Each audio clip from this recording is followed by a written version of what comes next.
Asia में मिलीजुली शुरुआत, निक्के 2% ऊपर लेकिन एसजीएक्स निफ्टी पर दबाव। शुक्रवार को अमेरिकी बाजारों में मिला जुला कारोबार।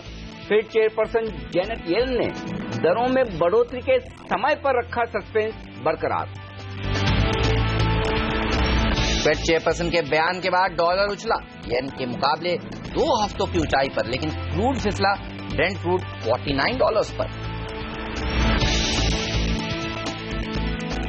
आज आएंगे डीएलएफ के नतीजे, कमजोर नतीजों का अनुमान, 19% बढ़ सकता है मुनाफा, बिक्री में दबाव की आशंका। और आईओसी के नतीजे भी आज ही। टाटा मोटर्स पर दिग्गज ब्रोकरेज हाउसेस का भरोसा और बढ़ा, सीएलएसए ने दिया ₹635 का लक्ष्य। जेपी मॉर्गन, मैक्वायरी और डॉयचे बैंक भी शेयर पर बुलिश। 1 अप्रैल से जीएसटी लागू करने के लिए सरकार ने कसी कमर। करीब 15 दिन पहले शुरू हो सकता है शीतकालीन सत्र। जीएसटी से जुड़े जरूरी विधेयक को जल्द पास कराने की है योजना। और अच्छे मानसून के दम पर खरीफ फसलों की बम्पर पैदावार की उम्मीद, 96% रकबे पर हुई बुआई, दालों की बुआई भी 36% बढ़ी।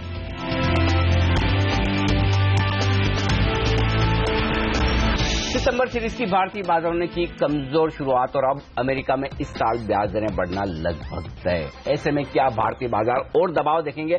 क्या 8,500 होल्ड कर पाएंगे? और ऐसे में कमजोर शुरुआत हो तो क्या करें आप? इस पर हमारा खास फोकस। नमस्कार, मार्केट काउंटडाउन में आप सबका स्वागत है। मैं हूं अनिल सिंह। नमस्कार, और मैं हूं हेमंत घई, और हमारे साथ जुड़ रहे हैं हमारे एक्सपर्ट्स। जी हाँ, हमारे साथ जुड़ रहे हैं PowerMyWealth.com के फाउंडर और सीईओ संदीप वागले और ट्रेडस्विफ्ट ब्रोकिंग के डायरेक्टर संदीप जैन भी। लेकिन सबसे पहले देखिए, आप पिच रिपोर्ट हम कहते हैं किस तरह के संकेत दे रही है। अच्छी पिच नहीं दिख रही है। आप देखिए, एसजीएक्स निफ्टी करीब 30 अंक नीचे है। हफ्ते का पहला कारोबार दिन 8,600 के नीचे शुरुआत करने के मूड में है। और यूएस के मार्केट से भी देखिए कोई अच्छे संकेत नहीं है। जेनेट येलन ने एक तरह से साफ कर दिया है कि ब्याज दरें तो इस साल बढ़नी ही है। कब बढ़नी है ये सस्पेंस वो हर बार बरकरार रखती हैं। इस बार भी ये नहीं समझ में आ रहा है कि 20 तारीख को बढ़ाने वाली है या फिर साल के अंत में बढ़ाने वाली है। तो वो कंफ्यूजन अभी बरकरार रहेगा और डर रहेगा 20 तारीख तक। अब किस तरह से बाजार ट्रेड करें? आपने कैसे रीड किया उनकी स्पीचेस को? मैंने जो समझा है और जो फिशर साहब ने कहा, उससे एक बात तय है कि कम से कम एक हाइक होगा। और संभावना ये भी बनती है, अगर फिशर साहब की स्पीच को बहुत ज्यादा गौर से सुने समझे तो शायद 2 भी हो जाए, 1 सितंबर में और 1 दिसंबर में। तो कम से कम एक बात तो तय है कि एक हाइक होना तय है। और मुझे लगता है काफी हद तक यहां से लेकर 20 सितंबर तक जो दुनिया भर के बाजार हैं वो एक हाइक को डिस्काउंट करना शुरू कर देंगे। तो ऐसे में जाहिर सी बात है कि भले अगर सितंबर वाली मीटिंग में हाइक आ भी आए तो शायद बाजार उससे पहले ही डिस्काउंट कर लेगा। लेकिन ये बात सही है कि ये हाइक होने की जो अब निश्चितता बनती दिख रही है वो दुनिया भर के बाजारों के लिए थोड़ी सी सावधानी के संकेत। और जो हम शुक्रवार को बात कर रहे थे हेमंत की, संभावना ज्यादा है कि बाजार 60% नीचे की तरफ जाने की कोशिश करे। और ये बात अगर पक्की होती दिखती तो फिर नीचे जाने की संभावनाएं थोड़ी सी ज्यादा बनती। बिल्कुल, चलिए, तो नीचे जाने की संभावना थोड़ी सी ज्यादा बनती है। अब आप सोच रहे होंगे कि सारे बाजार तो नीचे हैं, लेकिन ये जापान का बाजार 2% ऊपर क्यों है? देखिए, वो लोग ये सोच रहे हैं कि अगर रेट हाइक होती है तो एक स्टिमुलस पैकेज उनकी सरकार देगी, और इसीलिए ये मार्केट आपको देखिए झूमता हुआ दिख रहा है, इसी होप में कि एक बड़ा स्टिमुलस जापान का बाजार देगा। लेकिन इसको आप अलग देखें, बाकी बाजारों को आपको अलग देखना चाहिए।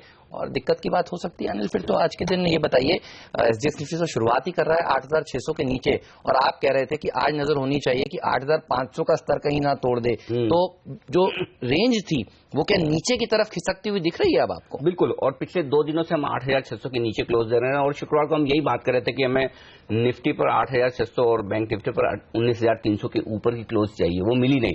इनफैक्ट पूरे हफ्ते के लोएस्ट लेवल के आसपास जाकर निफ्टी बंद हुआ है। तो थोड़ी कमजोरी के संकेत बाजार ने देना शुरू कर दिया था पिछले 2 ट्रेडिंग सेशन में। अब आगे क्या हो सकता है?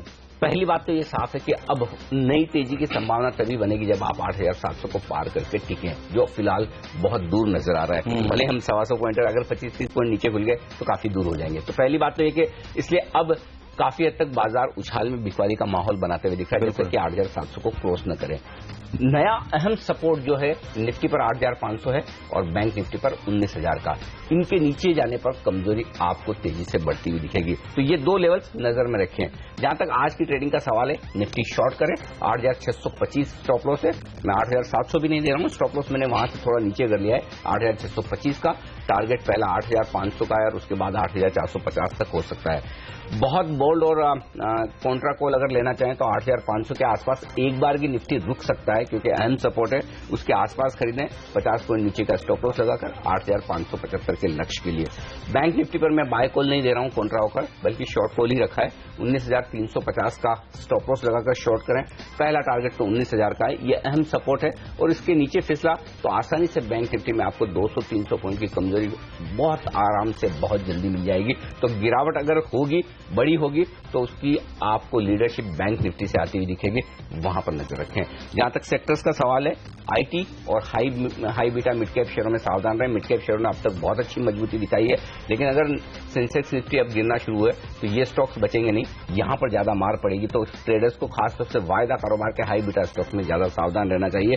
पॉजिटिव साइड पर ऑयल मार्केटिंग कंपनियों के शेयर। ओके, चलिए तो इन सेक्टर्स के ऊपर नजर रखिए। अनिल, काफी दिनों के बाद हम देख रहे हैं कि बाजार जो है वो जेनेट येलेन के बयानों पर कम और फेड वाइस पर्सन फिशर के बयानों के ऊपर अब ज्यादा रिएक्शन देने मैंने भी इसलिए वही कहा कि उनके मुकाबले तो उनको सुनकर लगता है 2 हाइक भी हो जाए तो बड़ी बात। जी हाँ, तो अब आपको 2 लोगों की बयान सुनने चाहिए हमेशा। आगे आने वाले दिनों में जेनेट येलेन का बयान तो सुने, लेकिन फेड वाइस चेयरपर्सन फिशर साहब का बयान सुने। वो तो कह रहे हैं कि सितंबर में, यानी आने वाली जो पॉलिसी है 20-21 तारीख को, उसमें रेट हाइक हो जाएगा। तो इसीलिए देखिए उसी बयान के ऊपर एसजीएक्स निफ्टी आज रिएक्शन देता हुआ। और संदीप वागले साहब भी कह रहे हैं नीचे के लेवल्स देखने को मिल सकते हैं। चलिए उनके मुंह से खुद ही सुन लेते हैं। सर गुड मॉर्निंग, बताइए। आप तो कह रहे हैं 8,500 भी टूट जाएगा, 8,480 का टारगेट है आपका निफ्टी का, ये इस हफ्ते आएगा? Good morning Hemant, good morning Anil ji. मैं ये कह रहा हूं कि अगर 8560 फ्यूचर्स में टूटता है तो बेचना चाहिए। एक 40-50 पॉइंट का स्टॉप लॉस रखिए, 8480 देखने को मिल जाएगा। लेकिन आई थिंक अनिल जी ने एक बात कही, 8500 के आसपास सपोर्ट है, मैं उनसे बिल्कुल सहमत हूं। मुझे वो इन अ बिग वे टूटते हुए नहीं लगता है, मतलब वो टूट के 8200 आ जाएगा, उतना बेरिश में नहीं हूं। उसके आसपास बॉटम बन सकता है। लेकिन एक बात तय है, ऊपर में 8700 ब्रेक करना, जैसे आपने कहा, बहुत मुश्किल है। ओके, चलिए तो ऊपर में 8700 ब्रेक करना काफी मुश्किल नजर आ रहा है।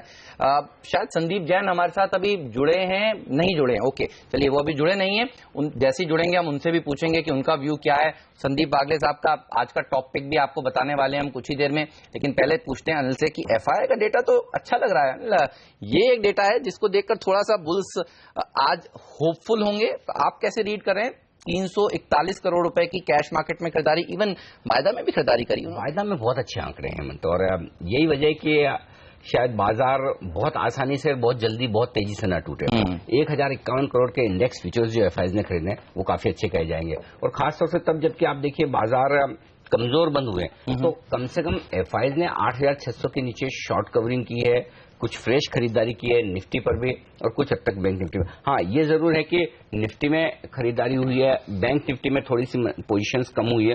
ओवरऑल आंकड़े बुरे नहीं है, लेकिन एक सरप्राइजिंग आंकड़ा है शुक्रवार के सेशन का, छोटा है, 153 करोड़ की बिकवाली का इंडेक्स फ्यूचर्स का। तो 153 करोड़ की बिकवाली के आंकड़े पर क्यों फोकस करना चाहिए? कोई बड़ी चीज नहीं है। लेकिन सीरीज के पहले दिन स्टॉक फ्यूचर्स में ओपन इंटरेस्ट कम हुआ है, और ये मुझे याद नहीं आता कि कोई 15-20 सीरीज में मैंने कभी देखा हो कि सीरीज के पहले दिन स्टॉक फ्यूचर्स में एफआईआई का ओपन इंटरेस्ट कम हो। तो अब इसका मतलब ट्रेडर्स के लिए क्या है, और इसीलिए मैंने आज high beta mid cap stocks को चुना है। अगर मंदी होगी तो वहां ज्यादा गिरावट होगी। अगर एफआईआई सीरीज के पहले दिन स्टॉक फ्यूचर्स में अपनी पोजीशन में कमी करते हैं, बिकवाली करते हैं, तो आप थोड़ा सा सावधान रहिए स्टॉक्स के लिहाज से। इंडेक्स के लिहाज से एफआईआई बेरिश नहीं है अगर उन्होंने इंडेक्स फ्यूचर्स खरीदे हैं, तो इसलिए आंकड़े बड़े इंटरेस्टिंग है, मिले जुले हैं। वायदा कारोबार के ट्रेडर्स को स्टॉक्स में बड़ा सावधान रहना है। इंडेक्स टूटे ना टूटे बड़ी बात नहीं है, लेकिन अगर आपके स्टॉक्स जिनमें एफआईआई की सेलिंग है वो ज्यादा टूट गए तो दिक्कत हो सकती है। तो जो स्टॉक 2-3% से ज्यादा गिरने लगे वहां पर आप तुरंत सावधान हो जाइए, अपना स्टॉप लॉस रखिए, लॉस बुक करना भी है तो करके निकल जाइए। बिल्कुल, तो अगर तेजी वाली पोजीशन है तो ध्यान रखिएगा, स्टॉप लॉसेस के साथ ही आपको इस हफ्ते कामकाज करना चाहिए। तो वागले साहब से पूछते हैं कौन सा एक स्टॉक है जिस पर वो सबसे ज्यादा बुलिश है, और एक शेयर जो वो बेचकर चलना चाहेंगे। सर दोनों ही एक एक टॉपिक बताइए। हेमंत, जो अनिल जी ने कहा उससे मेरे को ये समझ आया कि स्टॉक स्पेसिफिक काम करना ज्यादा बेटर है। बिल्कुल। और बाइंग सेलिंग दोनों कर सकते हैं। और मैं एक मिड कैप अभी सेंचुरी टेक्सटाइल्स के साथ जाना चाहूंगा। I don't know whether it is front line और मिड कैप। आई थिंक इसमें एक अच्छी तेजी मुझे दिख रही है। इसका 692 का स्टॉप लॉस होगा और 752 का टारगेट होगा। ये रहा बाई साइड की आइडिया।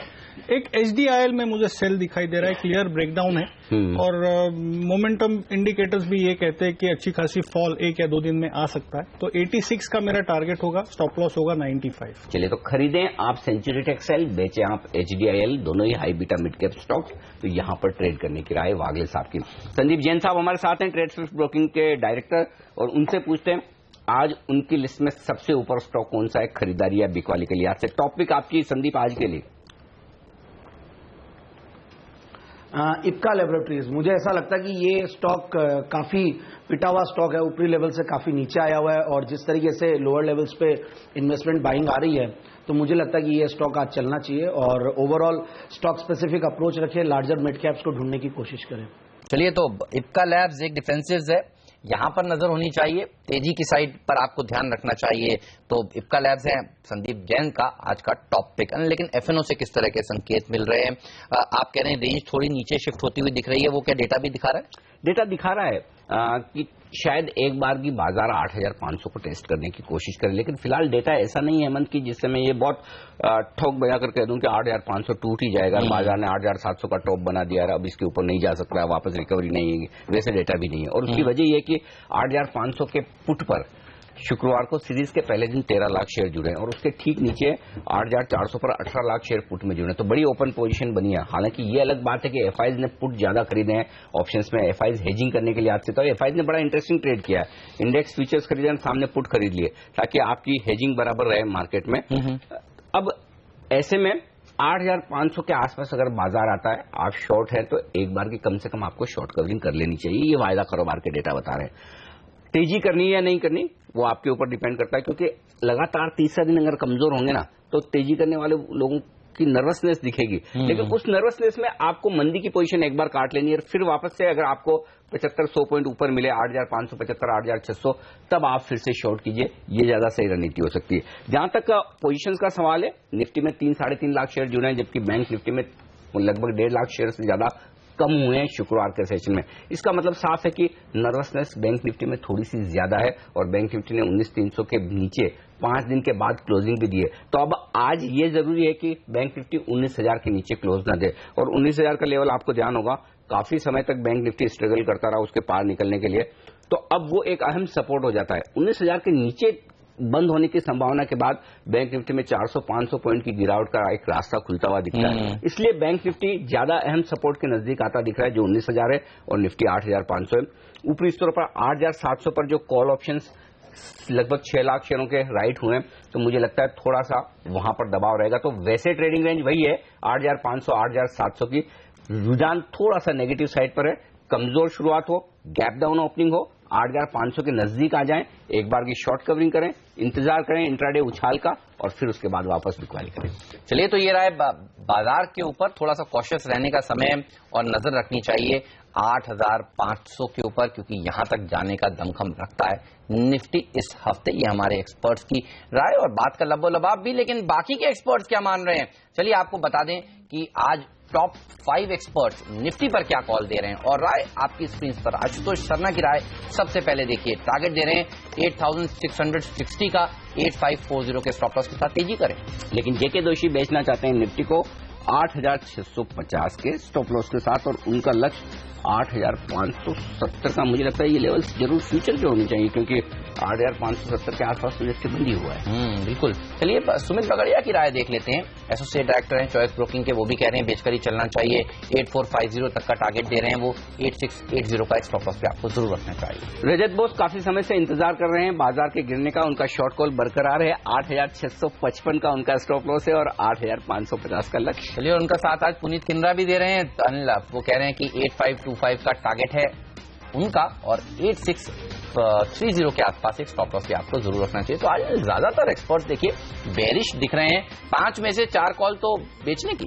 बिल्कुल, और हेमंत उस लिहाज से 8,650 8,675 वो लेवल है जिसके आसपास बाजार जाकर अटकेगा ऊपरी तरफ, उसके पार निकलना मुश्किल होगा। और सपोर्ट 8,500 के आसपास हमारे पांचों एक्सपर्ट की राय के मुताबिक। लेंगे एक छोटा सा ब्रेक और ब्रेक के बाद जब लौटेंगे लेकर आएंगे आपके लिए टॉप 5 स्टॉक्स।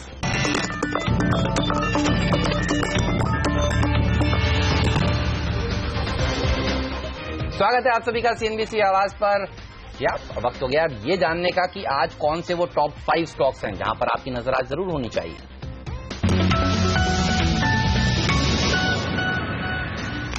जीएमआर इंफ्रा के लिए अच्छी खबर, गोवा के मोपा एयरपोर्ट के लिए इन्हें एक ऑर्डर मिला है। इस ऑर्डर की वैल्यू है 3300 करोड़ रुपए।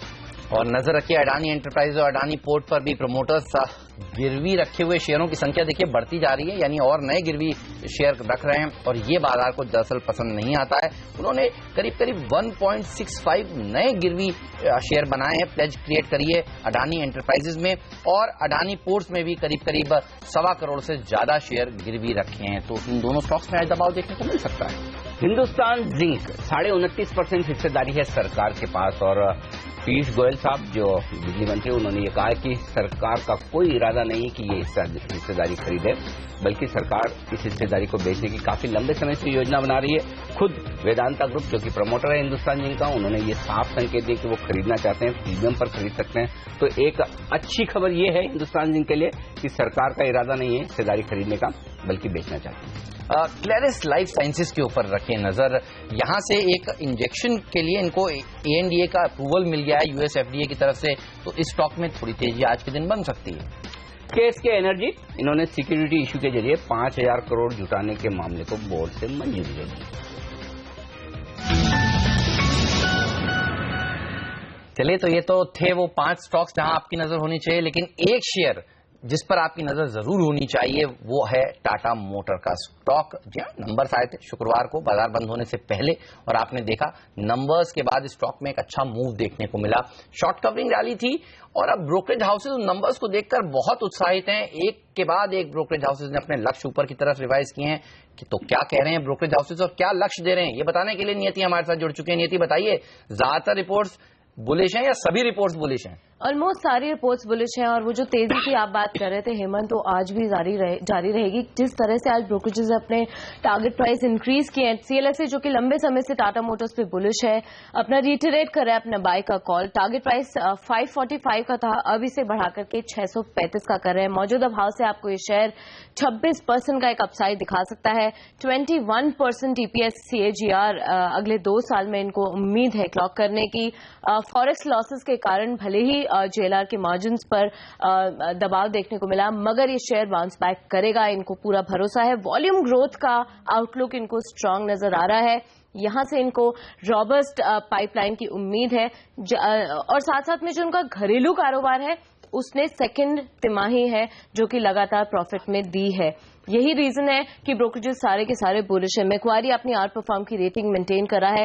टारगेट प्राइस 535 का था, जिसे अभी बढ़ा के 600 रुपए का कर रहे हैं। 19 से 20% के मौजूदा भाव से यहां से भी आपको तेजी देखने को मिल सकती है। कोटक बाय की रेटिंग दे रहा है, यानी निवेश करके चलिए। टारगेट प्राइस इन्होंने भी अपना बढ़ाया है। 520 का इनका लक्ष्य था, जिसे अभी बढ़ा के 580 का कर रहे हैं। डॉइचे बैंक होल्ड करने की सलाह दे रहा है। करंट वैल्यूएशन के हिसाब से जितने भी पॉजिटिव है वो फिलहाल प्राइस्ड इन है, मगर इन्होंने भी अपना टारगेट प्राइस 31% बढ़ाया है, अब ये बढ़ा के 500 का कर रहे हैं। ओवरवेट का कॉल JP मॉर्गन का भी है और टारगेट प्राइस इनका 485 का है। यानी कि दमदार कॉल्स आए हैं टाटा मोटर्स पर, और ऐसे में शेयर आज कितना भागेगा ये बताएंगे हम आपको थोड़ी देर में ब्रेक के बाद। और ब्रेक के बाद ये भी बताएंगे टाटा मोटर्स के अलावा इन्फोसिस और कुछ और स्टॉक्स हैं जहां पर FIs की तरफ से रिपोर्ट्स आई है। क्या है रिपोर्ट्स और स्टॉक्स कैसे आज आप ट्रेड करें, छोटे से ब्रेक के बाद।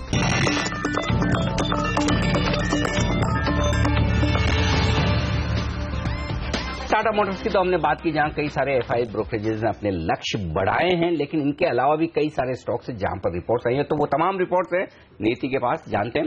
बताएं नीति, कौन से स्टॉक्स हैं और क्या रिपोर्ट्स हैं?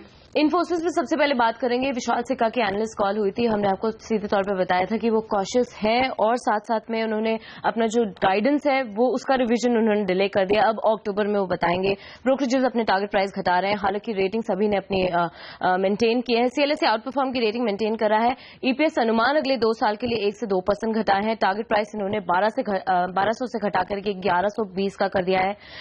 मॉर्गन स्टैनली अपना टारगेट प्राइस घटा के 1150 का कर रहा है। ईपीएस अनुमान इन्होंने भी 2.9 से 3.6% घटाए हैं। एबिटा मार्जिन के जो अनुमान है वो भी इन्होंने घटाए हैं। 25% था, अब 24.5% कह रहे हैं।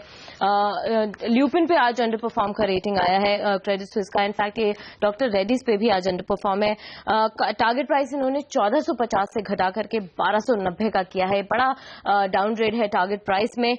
15% की डाउनसाइड पोटेंशियल ये देख रहे हैं, क्योंकि टोटल प्रॉफिट्स का सिर्फ 40 to 50% बेस कारोबार है। और अब माइलिन का जो लॉन्च हुआ था फोटामेट का, उसका असर आपको फुल फर्स्ट क्वार्टर 3 में देखने को मिलेगा। अंडर परफॉर्म की रेटिंग है, 1290 का इनका लक्ष्य है। हिंडाल्को पे मगर डॉइचे बैंक बाय की रेटिंग दे रहा है। टारगेट प्राइस भी इन्होंने बढ़ाया है, 176 से बढ़ा के 185 का कर दिया है। 19 से 20% की आपको मौजूदा भाव से तेजी ये शेयर दिखा सकता है। 7 साल में पहली बार इनका कंसोलिडेटेड डेट जो है वो फॉल किया है। डीलेवरेजिंग ट्रैक पर है, इसलिए निवेश करने की सलाह दे रहे हैं और टारगेट प्राइस भी बढ़ाएं। मगर सबसे बुलिश कॉल आज जुबिलेंट लाइफ पर आई है। मैक्वायरी आउट परफॉर्म की रेटिंग मेंटेन कर रहा है और टारगेट प्राइस 440 से बढ़ा करके 590 का कर दिया है। मौजूदा भाव से 14 से 15% की तेजी आपको देखने को मिल सकती है। इनके की कैटलिस्ट रूबीफिल का लॉन्च है, एफसीएफ का जनरेशन है और डीलेवरेजिंग है। ओके, तो जुबिलेंट लाइफ और हिंडाल्को में होगी तेजी, टाटा मोटर में होगी तेजी और कमजोरी देखने को मिल सकती है ल्यूपिन के स्टॉक में। शुक्रिया नियति आपका इस जानकारी के लिए। तमाम शेयरों पे एक्सपर्ट्स क्या व्यू रख रहे हैं, खास तौर पर टाटा मोटर्स को आज आपको किस तरह से अप्रोच करना चाहिए और इन्फोसिस की कॉन्फ्रेंस कॉल के बाद इन्फोसिस का जो लक्ष्य घटाए गए हैं, इस शेयर को आपको किस तरह से अप्रोच करना चाहिए, इन दोनों पर बात होगी ब्रेक के बाद।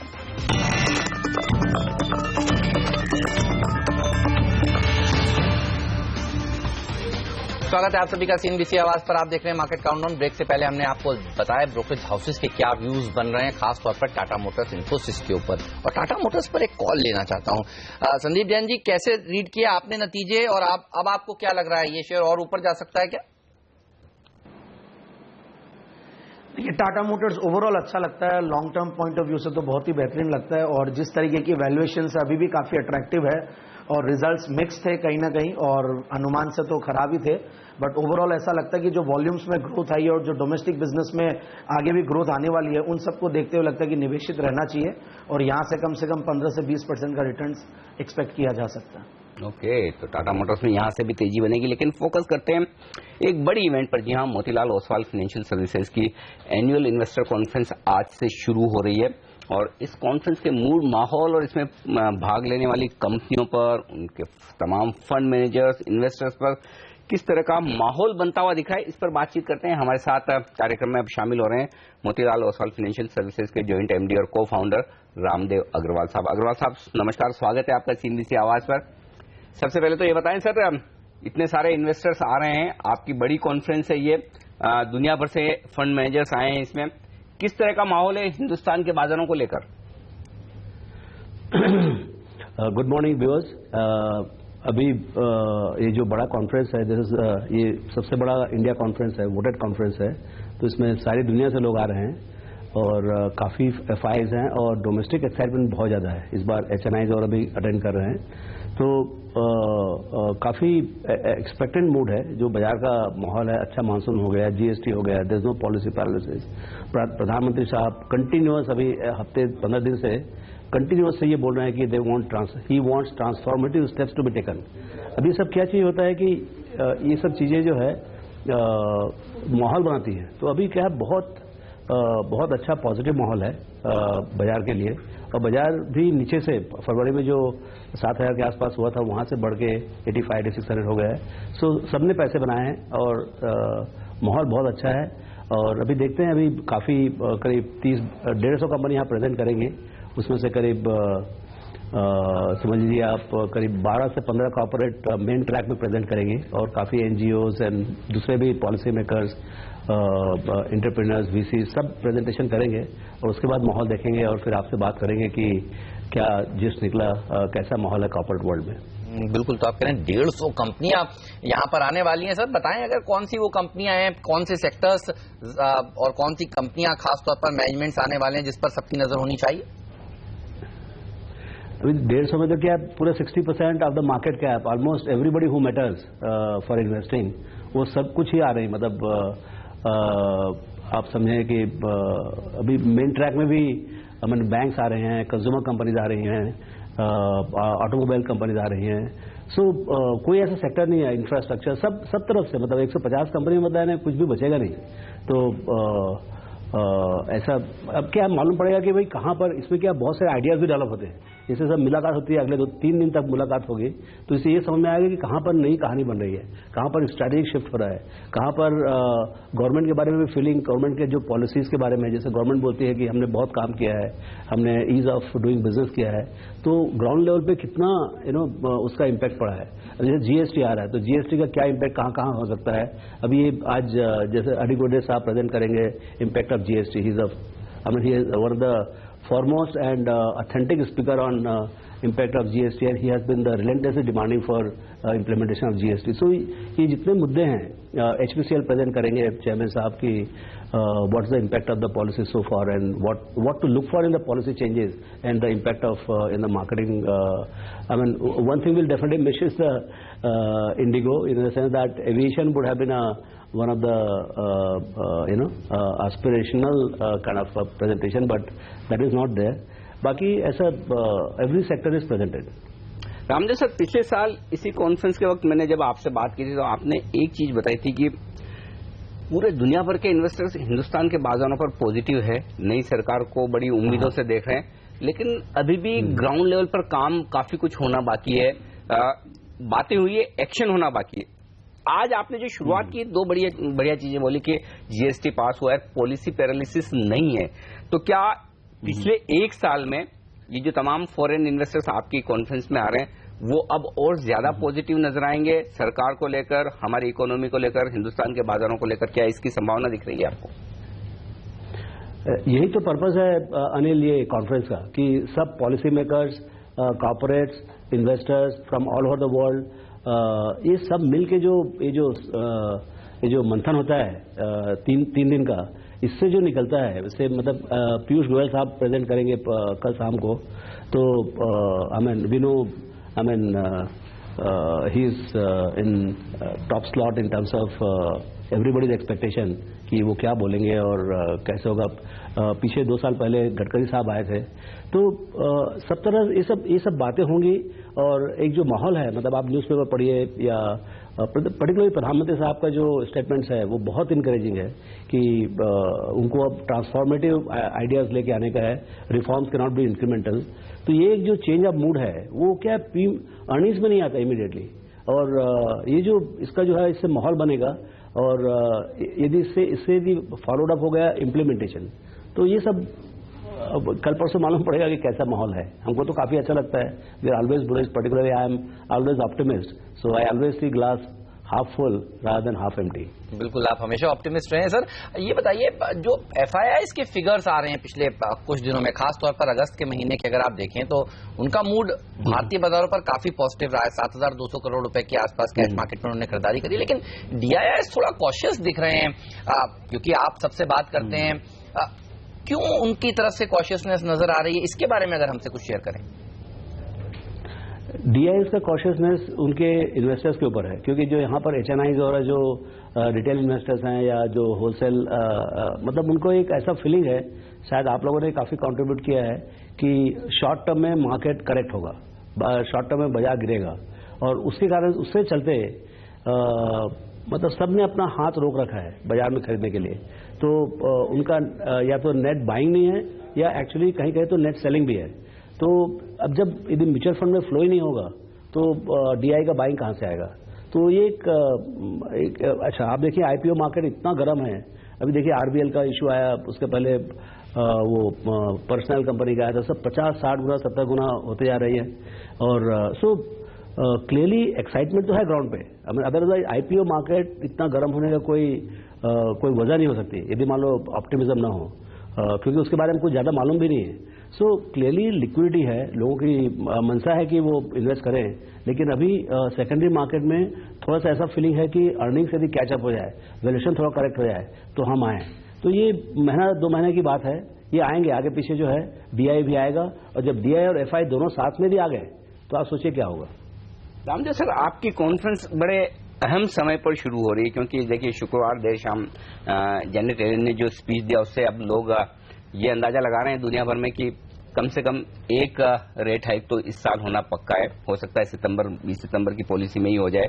ऐसे में global markets versus Indian markets दोनों को लेकर किस तरह का व्यू बन रहा है, और अगर अमेरिका में ब्याज दरें बढ़ेंगी, क्या हमें कहीं कोई डरने की जरूरत है, या फिर ये सब इवेंट्स चलते रहेंगे, कहीं घबराने की जरूरत नहीं?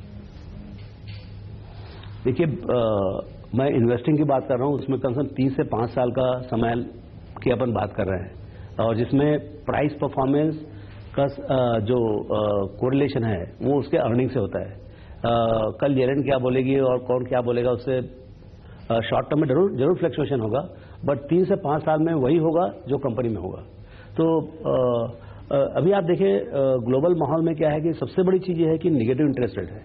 करीब 13-14 ट्रिलियन डॉलर बॉन्ड, 10 साल के ऊपर के बॉन्ड, वो सब निगेटिव इंटरेस्ट रेट में। सो पूरे विश्व बाजार में आज के दिन में यील्ड और ग्रोथ, यही 2 चीज चाहिए लोगों को।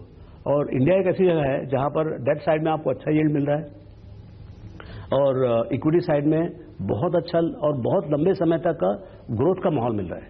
ये दोनों चीज जो है ये बहुत रेयर है। ऐसा नहीं है कि इंडिया के बाहर कहीं नहीं है, लेकिन जहां जहां पर है, जो भी कंपनी में है, उन कंपनीज को खरीदने के लिए FIs एकदम आतुर है। मतलब वो they are willing to give any price and they want to lift any quantity. तो ये जो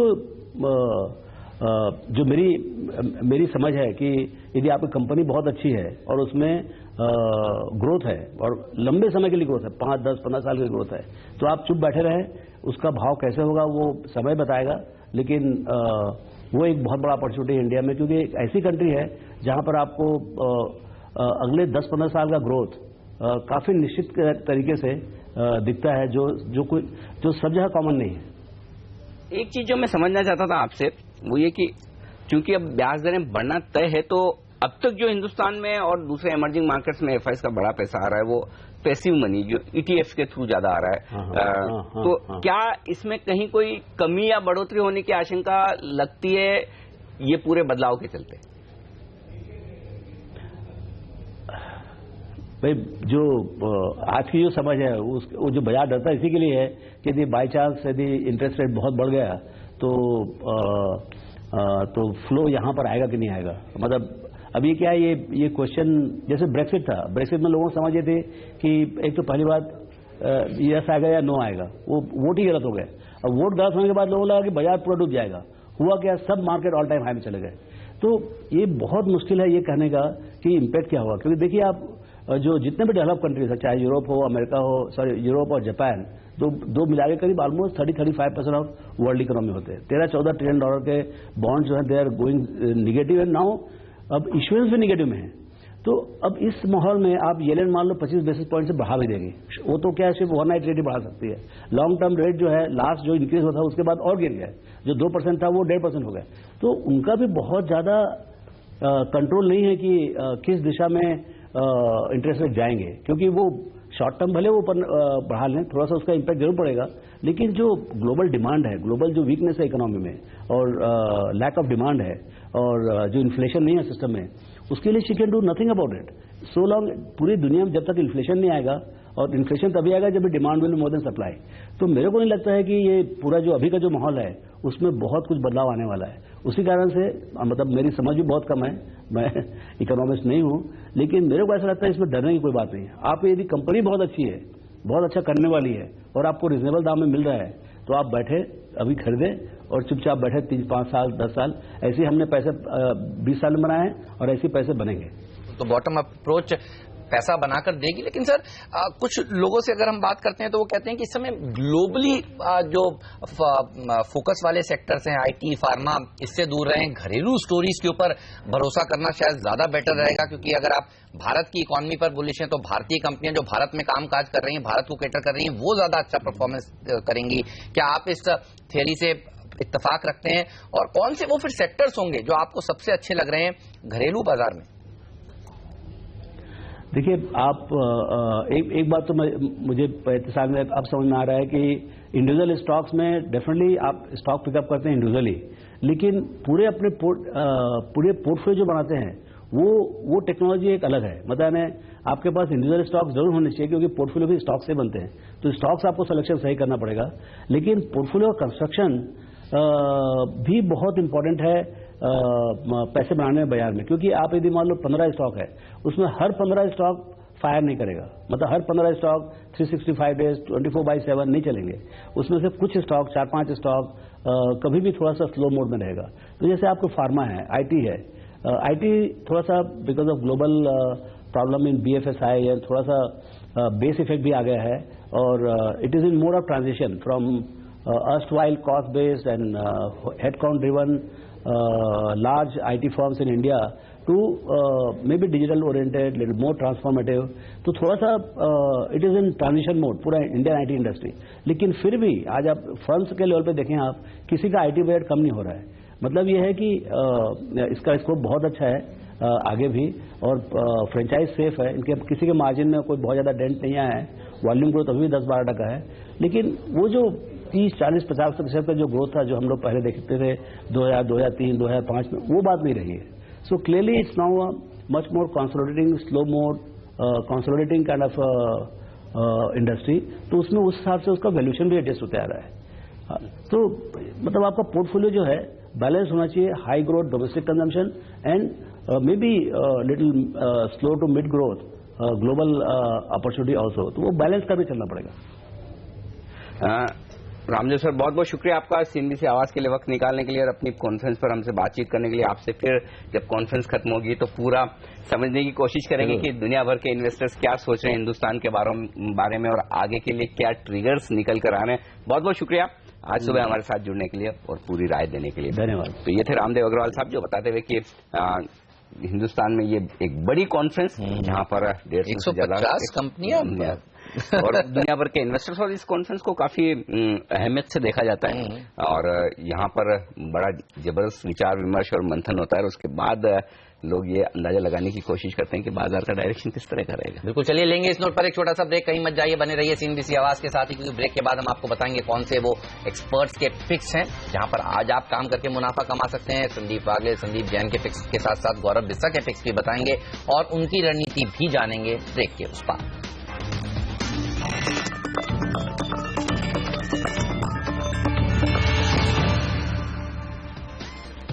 हमारे एक्सपर्ट्स हमारे साथ हैं यहाँ पर संदीप वागले साहब और संदीप जैन भी, लेकिन अब 2 और एक्सपर्ट्स हमारे साथ कार्यक्रम में शामिल हो रहे हैं। वायदा कारोबार की रणनीति देने के लिए LKP सिक्योरिटीज के गौरव बिस्सा हमारे साथ हैं हमारे स्टूडियो में इस वक्त, और साथ ही मानस जायसवाल जुड़ रहे हैं तकनीकी राय देने के लिए हमारे साथ इस वक्त। आप दोनों का भी स्वागत है CNBC आवाज पर।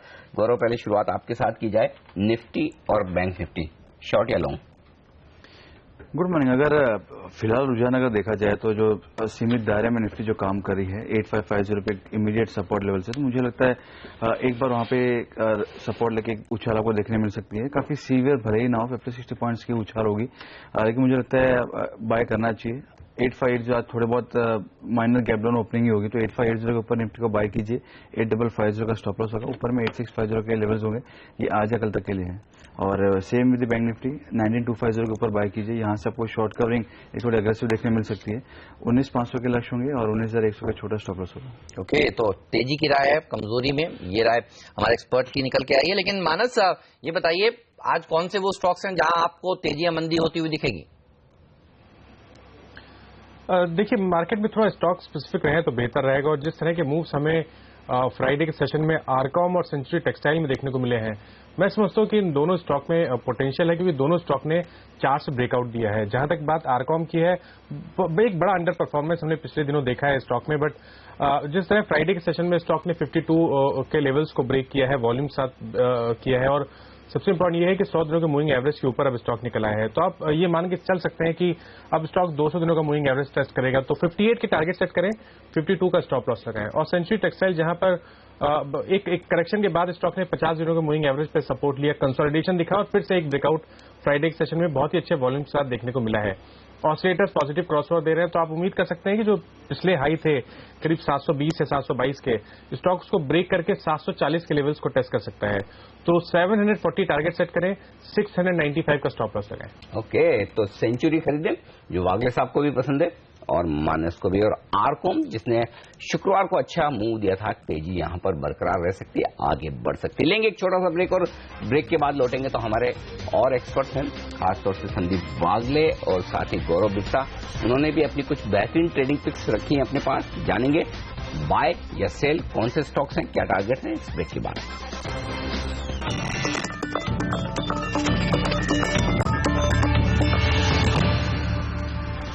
स्वागत है आप सभी का सीएनबीसी आवाज पर। एक्सपर्ट्स का दमदार पैनल सीएनबीसी आवाज पर आपको दिखेगा। आप संदीप वागले साहब, संदीप जैन जी और गौरव बिस्सा जी और मानस जायसवाल साहब हमारे साथ मौजूद हैं। हम बता रहे हैं आपको एक्सपर्ट्स के टॉप पिक्स क्या हैं आज के, और गौरव के पिक्स जानते हैं। इन्फोसिस साहब, यहाँ पर ब्रोकरेज हाउसेज भी बेरिश हैं एनालिस्ट कॉन्फ्रेंस के बाद, और आप देखिए ये स्टॉक आज दबाव में कारोबार कर सकता है। गौरव का टॉप पिक है, बताइए किस तरह के लेवल्स देखने को मिल सकते हैं इसमें? देखिए नीचे में अगर देखिए तो स्पॉट लेवल्स में 950 960 एक बार टेस्ट कर सकता है, लेकिन कंजर्वेटिव क्योंकि मार्केट काफी रेंज में ट्रेड कर रहा है, तो एक कंजर्वेटिव टारगेट्स जो होंगे वो 980 990 के होंगे। 1028 के करीब 1030 के करीब क्लोजिंग हुई है सितंबर फ्यूचर्स की। कंसिस्टेंट शॉर्ट पोजीशंस बनी है, ब्रेकडाउन दे चुका है, तो मुझे लगता है यहाँ से एक थोड़ा सेफर बेट अगर कोई होगी तो एक इन्फोसिस में सेल कॉल हो सकती है, तो मुझे लगता है यहाँ पे आप एक बार रेडर पे रख सकते हैं। ओके, शॉर्ट करें इन्फोसिस, और इन्फोसिस पर जैसा हम बता भी रहते, तमाम ब्रोकरेज हाउस ऐसे हैं जिन्होंने कॉन्फ्रेंस कॉल के बाद अपने लेवल्स नीचे किए हैं। सीएलएसए ने 1200 से घटाकर 1120 किया है, और साथ ही डॉश बैंक का 1080 का लक्ष्य, सिटी का 1100 का। तो करंट मार्केट प्राइस से ऊपर लक्ष्य अगर किसी का है तो वो है सिर्फ मॉर्गन स्टैनली का 1150 का, वो भी यहां से मुश्किल से 10-20 रुपए ऊपर। तो इन्फोसिस पर ब्रोकरेज हाउस नेगेटिव होते हुए दिख रहे हैं। चलिए वक्त एक ब्रेक का, ब्रेक के बाद लौटेंगे, लेकर आएंगे आपके लिए बाजार का भरपूर एक्शन। शुरुआत करेंगे प्री ओपनिंग सेशन की, बताएंगे आपको रुपए की कैसी होगी शुरुआत, साथ ही स्टॉक 2020 का अपडेट और बाजार का पूरा एक्शन। ओपनिंग ट्रेड 9:15 से भी आपके लिए इस ब्रेक के बाद लेकर आएंगे आपके लिए पहला सौदा।